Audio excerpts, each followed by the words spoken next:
देने के लिए। चलिए खबरों में आगे बढ़ेंगे। बात होगी दिल्ली विधानसभा की। दिल्ली विधानसभा चुनाव की तैयारियों में कांग्रेस लगातार जुट गई है। दिल्ली कांग्रेस करेगी मैनिफेस्टो कमेटी का गठन। तो कनॉट प्लेस में प्रदेश अध्यक्ष देवेंद्र यादव की बैठक होनी है। आम जनता से राय लेकर कांग्रेस मैनिफेस्टो को तैयार करने वाली है। कांग्रेस दिल्ली में विधानसभा चुनाव की तैयारी में जुटी।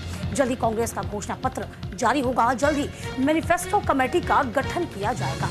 दिल्ली कांग्रेस के अध्यक्ष देवेंद्र यादव कनॉट प्लेस में बैठक करेंगे और बैठक में मैनिफेस्टो पर चर्चा होगी। आपको बता दें, कांग्रेस दिल्ली की जनता से राय लेकर घोषणाओं में मैनिफेस्टो में से शामिल करेगी।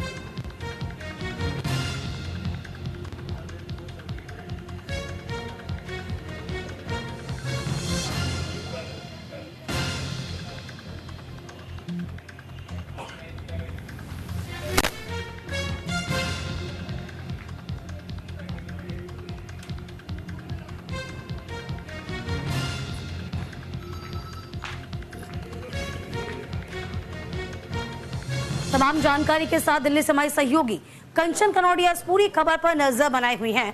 कंचन, जाहिर सी बात है कि 6 महीने के बाद चुनाव और चुनाव को लेकर तमाम तैयारियां जोरों पर। आम आदमी पार्टी हो, बीजेपी हो, अब तो कांग्रेस ने भी कमर कस ली है। कांग्रेस के साथ अब कहीं ना कहीं आम आदमी पार्टी का साथ नहीं होगा। जैसे कि आम आदमी पार्टी ने पहले ही ऐलान कर दिया था कि राज्यसभा चुनाव अकेले ही लड़ा जाएगा। तो फिलहाल क्या कुछ दिक्कतें और किस तरीके से जो मैनिफेस्टो तैयार किया जाना है उसको लेकर क्या प्रमुखता है?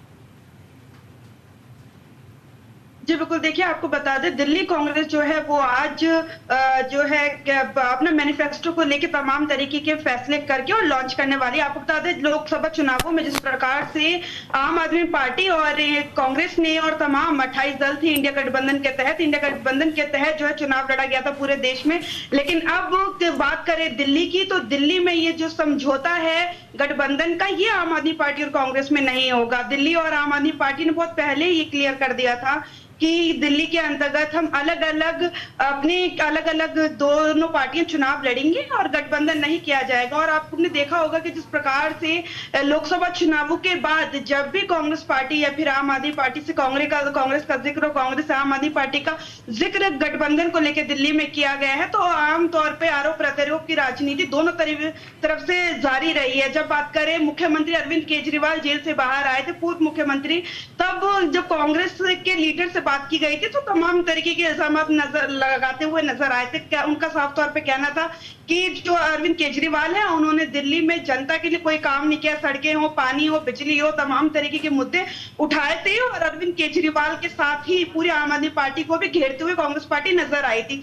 एक तरफ इंडिया गठबंधन के तहत दोनों पार्टियां पूरे देश में चुनाव लड़ती है और बात यदि दिल्ली की आती है तो दिल्ली में गठबंधन करने से साफ तरीके से इनकार करती हुई दोनों पार्टियां नजर आती है। इनकार के साथ ही एक दूसरे पे आरोप भी लगाती हुई नजर आती है। आपको बता दें, जब अरविंद केजरीवाल राजनीति में आए थे तो दिल्ली के अंतर्गत कांग्रेस की पार्टी हुआ करती, कांग्रेस की सरकार हुआ करती थी। कांग्रेस को हराकर और पीछे करके अरविंद केजरीवाल जो है दिल्ली में काबिज हुए थे, सत्ता में काबिज हुए थे। तो कहीं ना कहीं कांग्रेस पार्टी का साफ तौर पे कहना है कि हमारी लड़ाई जो है अरविंद केजरीवाल, आम आदमी पार्टी और बात करें कांग्रेस पार्टी के बीच की है दिल्ली के अंतर्गत। तो जब दोनों ही आमने सामने हैं तो गठबंधन नहीं हो सकता। तो उसी को देखते हुए आज तमाम दिल्ली के लोगों से अलग अलग जगहों पे जाकर कांग्रेस पार्टी जो है जनता की राय कांग्रेस के लिए कंचन हमें देख पा रहे हैं दुगनी चुनौतियां हैं, क्योंकि मुख्य मुकाबला काफी लंबे वक्त से देखा जाए तो आम आदमी पार्टी और बीजेपी के बीच ही नजर आता है।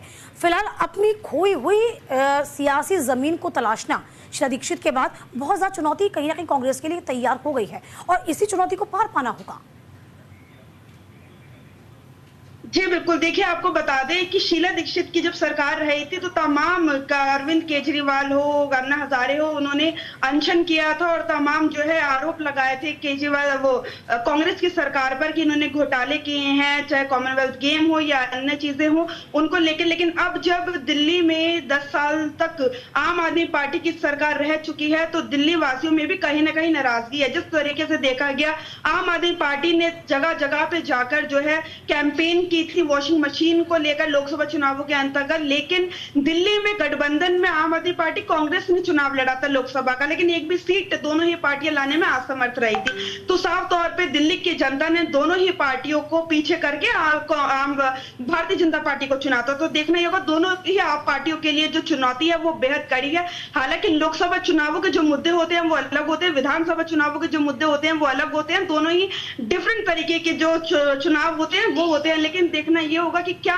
कांग्रेस पार्टी अपनी खोई हुई साख को दोबारा काबिज करने में कामयाब रहेगी या नहीं रहेगी, और रहेगी तो वो कौन से मुद्दे होंगे। लगातार राहुल गांधी ने जब अपनी भारत जोड़ो यात्रा हो या भारत जोड़ो न्याय यात्रा हो, दोनों यात्राओं को जब दिल्ली के अंतर्गत उनकी यात्रा ने एंट्री की थी तो काफी अच्छा जन समर्थन उनके साथ नजर आया था, लेकिन लोकसभा के चुनावों में वो जन समर्थन वोटों में तब्दील नहीं हुआ था। तो हमें ये नहीं भूलना चाहिए कि हालांकि जनता तारीफ करती है, राहुल गांधी का समर्थन भी कर रही है, लेकिन क्या वाकई में आने वाले दिल्ली में विधानसभा चुनावों में वो जन समर्थन वोटों में तब्दील होगा या नहीं। क्या कांग्रेस पार्टी लोकसभा चुनावों में चूक गई थी इन वोटों में तब्दील करने के लिए जन समर्थन को, लेकिन क्या किस नई रणनीति के साथ चुनावी मैदान में उतरेगी। क्योंकि भले ही राहुल गांधी की तमाम दिल्ली की जनता तारीफ करती है, समर्थन करती है, जिस प्रकार से राहुल गांधी जगह जगह पे जाकर, चाहे रोड हो, बीच रोड पर भी अपनी गाड़ी रोक के जनता से मिलते हैं, लोगों से बातचीत करते हैं, उनकी समस्याओं को जानते हैं, अलग अलग तबके के लोगों को जो अलग अलग कंपनीज में काम करते हैं उन लोगों से सबसे मिल रहे हैं, जुल रहे हैं। लेकिन क्या वाकई राहुल गांधी की जो छवि है, जो लोकप्रियता उनकी बनी है, कांग्रेस पार्टी उसे भुनाने में कामयाब होगी या नहीं होगी, कांग्रेस पार्टी के लिए बड़ी चुनौती है। राहुल गांधी लगातार मेहनत कर रहे हैं और उनका साफ तौर पे कहना है कि देश में हम कांग्रेस पार्टी को वापस लेकर आएंगे। चाहे दिल्ली और हरियाणा में देखा गया जिस प्रकार से उन्होंने अपनी रैलियां की, अब दिल्ली की बारी है। मतलब महाराष्ट्र में भी जो चुनाव है उसको लेकर राहुल गांधी लगातार रैलियां कर रहे हैं, लेकिन क्या राहुल गांधी की रैलियों का कांग्रेस पार्टी मुनाफा उठा पाएगी या नहीं। किस तरीके से उनकी जो रैलियां हो रही है, लोकप्रियता हो रही है, क्या उन्हें मतों में कन्वर्ट करने में कामयाबी हासिल कर पाएगी या नहीं कर पाएगी। बहुत बड़ी चुनौती कांग्रेस पार्टी के सामने देखना ये होगा। जिस प्रकार से आज कांग्रेस पार्टी आज मैदान में उतर रही है, उनका कहना है कि जनता से जुड़ेंगे, जानेंगे कि उनके मुद्दे क्या हैं, तब अपना मैनिफेस्टो तैयार करेंगे। आपको पता तमाम, चाहे हरियाणा हो, बिल्कुल। अब देखना यही होगा कि जो चुनौतियां हैं कांग्रेस के लिए, वो चुनौतियों से कैसे पार पाएगी और कैसे जनता को